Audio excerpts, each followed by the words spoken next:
سر گفتم نه پا گفتم، نه سر گفتم نه پا گفتم، نه جان گفتم نه تن گفتم، نه جان گفتم نه تن گفتم، وطن گفتم وطن گفتم، وطن گفتم وطن گفتم، وطن گفتم وطن گفتم، وطن گفتم وطن گفتم. هزاران بار ما گفتم کسی هم دل نشد، اما کسی هم دل نشد، اما جهان زیدی من شورید.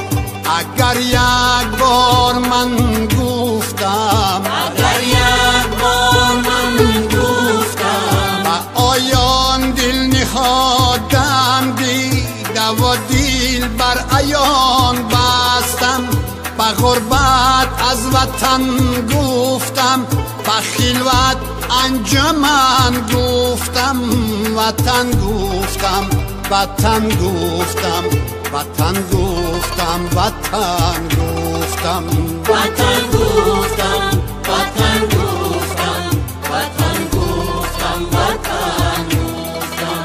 جنونم را چه مجنون نازش صحرا ندانستم، وطن گفتم وطن گفتم، به پای به ستون ایستادم و از کوه کن گفتم، وطن گفتم وطن گفتم. زبانی شمعی طبعم گاه دامانی دل گیرد. مبادا که پشیمان گردم از آن که سخن گفتم، پشیمان نیستم هرگز سخن چون از وطن گفتم، وطن گفتم وطن گفتم، وطن گفتم وطن گفتم، وطن گفتم وطن گفتم، وطن گفتم وطن گفتم.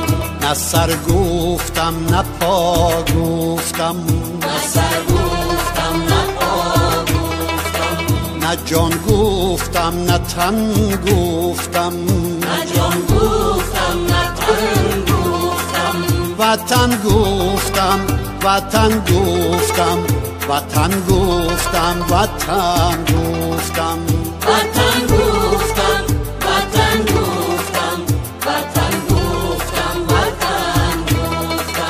وطن گفتم، وطن گفتم وطن گفتم، وطن گفتم وطن گفتم.